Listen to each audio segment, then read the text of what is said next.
नमस्कार दोस्तों, स्वागत है आप सभी का मेरे यूट्यूब चैनल में। तो दोस्तों आज की जो वीडियो रहने वाली है वो है उत्तराखंड सामान्य ज्ञान। ये टेस्ट सीरीज 6 है आज की, जो काफ़ी इम्पोर्टेंट रहने वाली है आप सभी के लिए और आने वाले जो भी एग्ज़ाम हैं उनके लिए। चलिए स्टार्ट करते हैं आज की वीडियो। तो आज की वीडियो का जो पहला क्वेश्चन है वो है, उत्तराखंड के प्रथम महाधिवक्ता कौन थे? तो उत्तराखंड के प्रथम महाधिवक्ता थे LP नैथानी। बहुत ही इंपॉर्टेंट है क्वेश्चन दोस्तों आपकी परीक्षा की दृष्टि से। दूसरा क्वेश्चन देखिए, दूसरा है उत्तराखंड के प्रथम लोकायुक्त कौन थे? तो उत्तराखंड के प्रथम लोकायुक्त थे सैयद हैदर अब्बास रजा। इंपॉर्टेंट है, देखिए उत्तराखंड के प्रथम लोकायुक्त कौन थे? तो वो थे सैयद हैदर अब्बास रजा। ठीक है, आगे चलते हैं क्वेश्चन नंबर 3 पर। 3 है, प्रथम महिला सदस्य राज्य लोक सेवा आयोग कौन थी? ठीक है, अब देखिए उत्तराखंड राज्य लोक सेवा आयोग का मुख्यालय कहाँ है? हरिद्वार में है। ठीक है, इसकी पहली जो महिला सदस्य बनी थी, कौन बनी थी, ये क्वेश्चन है। तो तीसरे का आंसर है आपका सुधा पांडे। इंपॉर्टेंट है परीक्षा की दृष्टि से। आगे चलते हैं क्वेश्चन नंबर 4 पर। उत्तराखंड की पहली पुलिस महानिरीक्षक कौन थी?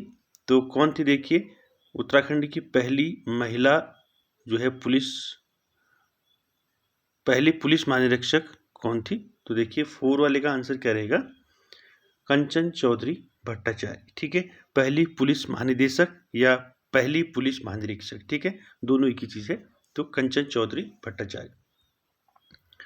क्वेश्चन नंबर 5 की बात करेंगे। उत्तराखंड की पहली महिला माउंट एवरेस्ट में चढ़ने वाली कौन थी?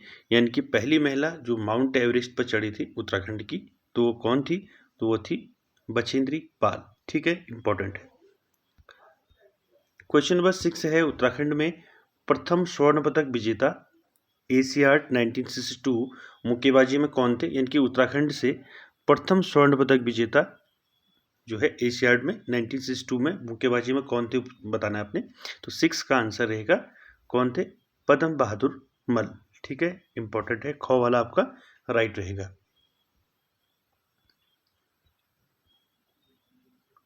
क्वेश्चन नंबर 7 देखिए, प्रथम ज्ञानपीठ सम्मान से सम्मानित व्यक्ति कौन थे उत्तराखंड के? प्रथम ये बताना है। 7 का आंसर रहेगा सुमित्रानंदन पंत। ठीक है, इनको ज्ञानपीठ पुरस्कार मिला था सबसे पहले। ठीक है, आगे चलते हैं क्वेश्चन नंबर 8 पर। क्वेश्चन नंबर 8 है, उत्तराखंड में प्रथम विक्टोरिया क्रॉस विजेता 1919 में कौन थे? तो यानी कि प्रथम विक्टोरिया क्रॉस विजेता उत्तराखंड से कौन थे, जिनको 1919 ईस्वी में जो है विक्टोरिया क्रॉस विजेता घोषित किया गया था? तो कौन थे? क्वेश्चन नंबर 8 का आंसर क्या रहेगा? दरबान सिंह नेगी। ठीक है, आप सभी जानते हैं दरबान सिंह नेगी।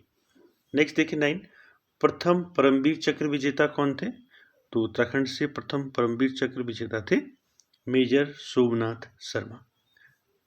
इंपॉर्टेंट है, आगे चलते हैं। उत्तराखंड में प्रथम एशियाड पदक जीतने वाला व्यक्ति कौन था? कब जीता था? 1958 में। किसने जो है प्रथम एशियाड पदक जीता था उत्तराखंड से? तो 10 का आंसर रहेगा आपका हरि सिंह। आगे चलते हैं 11 पर। उत्तराखंड के प्रथम अंग्रेज कमिश्नर कौन थे? तो उत्तराखंड के प्रथम अंग्रेज कमिश्नर कौन थे? वो थे एडवर्ड गार्डनर। ठीक है, आगे चलते हैं क्वेश्चन नंबर 12 पर। उत्तराखंड के प्रथम सर्वेयर कौन थे? तो उत्तराखंड के प्रथम सर्वेयर थे नैन सिंह। ठीक है, पंडित नैन सिंह जो थे प्रथम सर्वेयर थे उत्तराखंड के। क्वेश्चन नंबर 13 देखिए, अल्मोड़ा के कफरकोट से प्राप्त नृत्यरत मानव आकृतियों में किस रंग का प्रयोग किया गया है? काफी इंपॉर्टेंट है। तो अल्मोड़ा के कफरकोट से प्राप्त जो नृत्यरत मानव आकृतियां मिली हैं वो किस रंग की हैं, ये पूछा है। तो 13 का आंसर रहेगा ख, यानी कि कथई रंग के। ठीक है, आगे चलते हैं 14 पर। 14 है, नीले रंग के शैलचित्र कहाँ से प्राप्त हुए हैं? उत्तराखंड में। तो नीले रंग के शैल चित्र कहाँ से प्राप्त हुए हैं? हुडली से प्राप्त हुए, उत्तरकाशी से। ठीक है, हुडली कहाँ पड़ता है आपका? उत्तरकाशी में। क आपका राइट रहेगा। ठीक है, आगे चलते हैं आपका 15 पर। 15 है पिथौरागढ़ के बनकोट से प्राप्त 8 मानव आकृतियां किस धातु से निर्मित हैं? तो 15 का आंसर रहेगा ताम्र, यानी कि तांबा से जो है बनी हुई है, बनकोट से मिली है 8 मानव आकृतियां। ठीक है, बनकोट कहाँ पड़ता है आपका? पिथौरागढ़ जनपद में पड़ता है। आगे चलते हैं 16 है उत्तराखंड के पाषाणकालीन सौगार कहाँ से प्राप्त हुए हैं? तो 16 का आंसर क्या रहेगा आपका? रामगंगा घाटी से प्राप्त हुए हैं पाषाणकालीन सौगार। ठीक है, आगे चलते हैं 17 पर। गुफा समाधान का प्राचीन साक्ष्य प्राप्त हुआ है। तो उत्तराखंड में गुफा समाधान का प्राचीन साक्ष्य कहाँ से प्राप्त हुआ है, ऐसा क्वेश्चन बनेगा। तो 17 का आंसर रहेगा मलारी गांव से। ठीक है, यानी कि गुफा समाधान का प्राचीन साक्ष्य कहाँ से मिला है? मलारी, चमोली में पड़ता है मलारी। ठीक है, आगे चलते हैं 18 है आज ऐतिहासिक स्रोत ताम्र संचय कहाँ से प्राप्त हुआ है? तो वो हुआ है बहादुराबाद से। ठीक है, खो आपका राइट रहेगा। 19 देखिए, कुड़िंद मौर्यों के अधीन थे, इस तथ्य की पुष्टि किस शिलालेख से हुई है? तो देखिए कुड़िंद लोग जो थे वो मौर्यों के अधीन थे, यह तथ्य जो है किस शिलालेख से पुष्टि होती है इसकी? तो 19 का आंसर है आपका कालसी शिलालेख से। कालसी शिलालेख कहाँ आपका? देहरादून में है। ठीक है, देहरादून में। उसके बाद देखिए 20 क्वेश्चन नंबर, कुड़िंद वंश का सर्वाधिक प्रतापी शासक कौन था? तो कुड़िंद वंश का सर्वाधिक प्रतापी शासक जो था कौन था? 20 का आंसर क्या रहेगा? अमोघ भूति। ठीक है, ये आपका राइट रहेगा। कुड़िंद वंश का सर्वाधिक प्रतापी शासक कौन था? अमोघ भूति। ठीक है, क्वेश्चन नंबर 21 देखेंगे। 21 है, किस मौर्य शासक ने 257 ईस्वी में कालसी अभिलेख उत्कीर्ण कराया था? तो आप सभी जानते हैं 21 यानी कि कालसी अभिलेख किसका है? वो है अशोक का। ठीक है, और ये कब उत्कीर्ण हुआ ये भी आप नोट कर लें, 257 ईस्वी में। ठीक है, ये भी कभी पूछा जा सकता है। ठीक है, आगे चलते हैं 22 पर। कालसी अभिलेख किस भाषा में उत्कीर्ण है? अभी आया था किस ऊपर जो है आपका पूछा था कब इसका जो है उत्कीर्ण हुआ, और यहाँ पूछा है किस भाषा में उत्कीर्ण हुआ। तो 22 का आंसर क्या रहेगा? किस भाषा में है? कालसी अभिलेख जो देहरादून में है वो है आपका प्राकृत भाषा में। ठीक है, प्राकृत लैंग्वेज में है कालसी अभिलेख जो देहरादून में है। ठीक है, नेक्स्ट देखेंगे 23, उत्तराखंड में शक वंश की स्थापना कब हुई थी? तो उत्तराखंड में शक वंश की स्थापना जो है प्रथम सदी ईस्वी पूर्व हुई थी। ठीक है, खो आपका राइट रहेगा। उसके बाद देखिए 24 है, कुमाऊं क्षेत्र पर शकों के अधिकार का प्रमुख साक्ष्य है। तो कुमाऊं क्षेत्र पर शकों का अधिकार कब हुआ था? कौन से शिलालेख पर इसके साक्ष्य मिलते हैं? तो 24 का आंसर रहेगा आपका सूर्य मंदिर।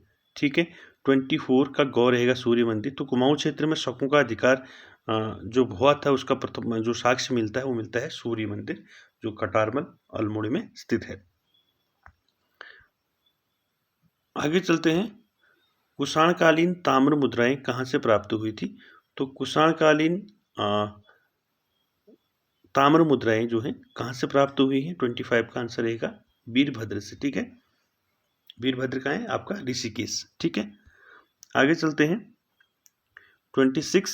26 से है आपका कर्तपुर राजवंश के संस्थापक कौन थे? तो 26 का देखिए कर्तपुर राजवंश के संस्थापक कौन थे? तो वो थे आपके 26 का कुड़िंद लोग थे। ठीक है, आगे चलते हैं 27 पर। 27 है आपका कंडारा चंपावत। ठीक है, कंडारा चंपावत पाटुकेश्वर एवं बैजनाथ से प्राप्त प्रमुख तामपत्र जो है लेख किस राजवंश से हैं? तो 27 का आंसर रहेगा कर्तपुर राजवंश से। ठीक है, वो आपका राइट रहेगा। अगला देखिए 28, मौखरी वंश के अंतिम शासक कौन थे? तो मौखरी वंश था। ठीक है। मौखरी वंश का अंतिम शासक कौन था पूछा है, तो वो कौन था, ग्रहवर्मा, ठीक है। को आपका राइट रहेगा। उसके बाद देखिए 29 है उत्तराखंड में कार्तिकेयपुर राजवंश का शासनकाल रहा है। तो देखिए कार्तिकेयपुर राजवंश का शासनकाल पूछा है उत्तराखंड में, तो 29 का क्या रहेगा आंसर आपका 700 से लेके 1030 ईस्वी तक जो है कार्तिकेयपुर राजवंश का शासनकाल रहा, ठीक है। इसको नोट करें, काफी इंपॉर्टेंट है। आगे चलते हैं। कार्तिकेयपुर राजवंश के प्रथम शासक कौन थे, तो कार्तिकेयपुर राजवंश के प्रथम शासक थे आपके बसंत देव। कार्तिकेयपुर राजवंश का मतलब आप समझ गए होंगे। कार्तिकेयपुर राजवंश मतलब इसका दूसरा नाम क्या है आपका, कत्यूरी राजवंश, ठीक है। कत्यूरी राजवंश को ही कार्तिकेयपुर राजवंश कहते हैं, ठीक है। तो कत्यूरी राजवंश या कार्तिकेयपुर राजवंश का प्रथम शासक कौन था, बसंत देव। कई बार परीक्षाओं में पूछा है, ये कार्तिकेयपुर राजवंश का संस्थापक पूछा है, ठीक है, इसको याद रखें। आगे चलते हैं 31 पर। किस कार्तिकेयपुरी शासक को शत्रुहंता कहा गया है, ठीक है, याद रखें। शत्रुहंता किस कत्यूरी शासक को कहा गया है या कार्तिकेयपुरी शासक को कहा गया है, शत्रुहंता। तो 31 का आंसर क्या रहेगा आपका, निम्बर, ठीक है। किसको कहा गया है, निम्बर को कहा गया है शत्रुहंता, ठीक है। आगे चलते हैं 32 पर। यह है आपका निम्बर ईष्टगण देव, निम्बर ईष्टगण देव, ललित सूरदेव और श्लोणादित्य एवं भूदेव किस राजवंश के राजा थे।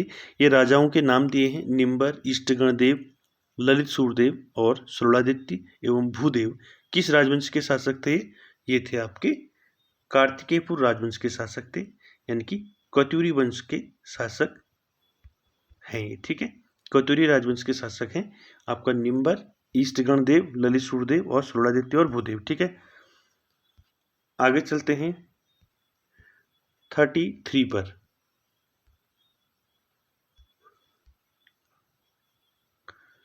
अगला है कार्तिकेयपुर या कत्यूरी राजवंश के शासकों की राजभाषा क्या थी, ठीक है। कार्तिकेयपुर राजवंश या कत्यूरी राजवंश के शासकों की राजभाषा क्या थी 33, तो आंसर रहेगा आपका संस्कृत भाषा जो है इनकी राजभाषा थी कत्यूरी राजवंश की, ठीक है।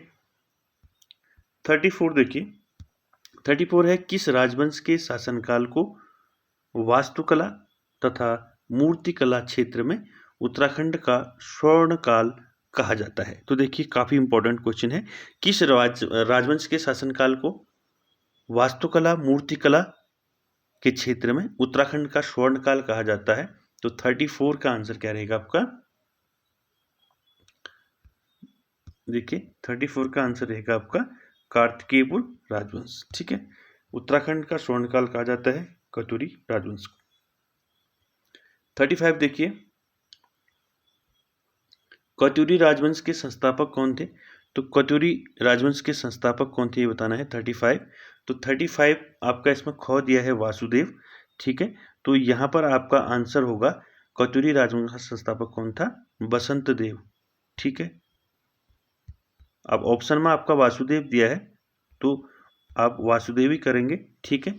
अगर वासुदेव नहीं होता है तो आप क्या करेंगे, बसंत देव करेंगे, ठीक है। तो आपका जो आंसर है कत्यूरी राजवंश का, तो वो होगा आपका बसंत देव, जो कत्यूरी वंश का संस्थापक था, ठीक है। यहाँ वासुदेव जो है आपका इसमें एरर दिया है मुझे लग रहा है, ठीक है, इसको छोड़ दीजिए आप बसंत देव को, ठीक है। तो आप किसको करें, कत्यूरी राजवंश का संस्थापक कौन था, बसंत देव था, ठीक है। आप बसंत देव को टिक करेंगे, ठीक है। अब आंसर इसमें इनमें कोई नहीं होगा, ठीक है, डी होगा इसमें, ठीक है। और कहीं कहीं किताबों में जो है कत्यूरी राजवंश का संस्थापक वासुदेव भी दिया है, ठीक है। तो आप जो है अकॉर्डिंग टू ऑप्शन जो है उसके अकॉर्डिंग करेंगे। आगे चलते हैं 36 पे चलेंगे। 36 है 1191 ईस्वी में पश्चिमी नेपाल के किस राजा ने कत्यूरी राज्य पर आक्रमण किया था। इंपॉर्टेंट क्वेश्चन है 36। तो 36 का क्या रहेगा, देखिए 1191 ईस्वी में नेपाल का नरेश था जिसने कत्यूरी राजवंश पर, जो कत्यूरी राज्य था उस पर आक्रमण किया था 1191 में, वो था आपका अशोक चल, ठीक है। इंपॉर्टेंट है, कई बार परीक्षाओं में पूछा गया है। आगे चलते हैं 37 पर। 37 है कत्यूरी राजवंश की कुल देवी थी। तो कत्यूरी राजवंश की कुल देवी कौन थी? नंदा देवी। ठीक है, इंपॉर्टेंट है। कत्यूरी राजवंश की कुल देवी थी नंदा देवी। 37। 38 देखेंगे। 38 है नेपाल के शासक कालचल देव ने, या क्रांचल देव भी नाम है इसका, ठीक है, ने कुमाऊं पर आक्रमण कब किया था? क्रांचल देव ने। तो नेपाल का शासक था ये, इसने कुमाऊं पर आक्रमण किया था। कब किया था? ये किया था 1223 ईस्वी में। ठीक है, 1223 ईस्वी में जो है इसने आक्रमण किया था कुमाऊं पर। नेपाल का शासक था क्रांचल देव। ठीक है, आगे चलते हैं 39 पर। 39 है आपका 1398 ईस्वी में कत्यूरी वंश का पतन किसके आक्रमण के परिणाम स्वरूप हुआ? तो देखिए, कत्यूरी वंश का पतन कब हुआ? 1398 ईस्वी में। किसके आक्रमण के फलस्वरूप ये चीजें हुई? तो 39 का क्या रहेगा आपका? तैमूर लंग ने आक्रमण किया था 1300, कब किया था? 1398 में। ठीक है, और इसके साथ ही जो है कत्यूरी वंश का पतन हो गया था। आगे चलते हैं 40 पर। 40 है आपका चंद शासनकाल में सिक्कों, मोहरों एवं झंडों पर किसका चिन्ह अंकित था चंद शासनकाल में? तो 40 का आंसर रहेगा आपका गाय का। ठीक है, तो चंद शासनकाल में जो है सिक्कों, मोहरों और झंडों पर गाय का चिन्ह जो है अंकित था। ठीक है, 40 का ख आपका राइट रहेगा। तो दोस्तों ये थे 40 क्वेश्चन उत्तराखंड सामान्य ज्ञान से रिलेटेड। तो उत्तराखंड से 40 क्वेश्चन आपकी परीक्षा की दृष्टि से इम्पोर्टेंट रहेंगे। और वीडियो अच्छी लगे तो like, share, comments, subscribe, share जरूर करें। Thank you very much.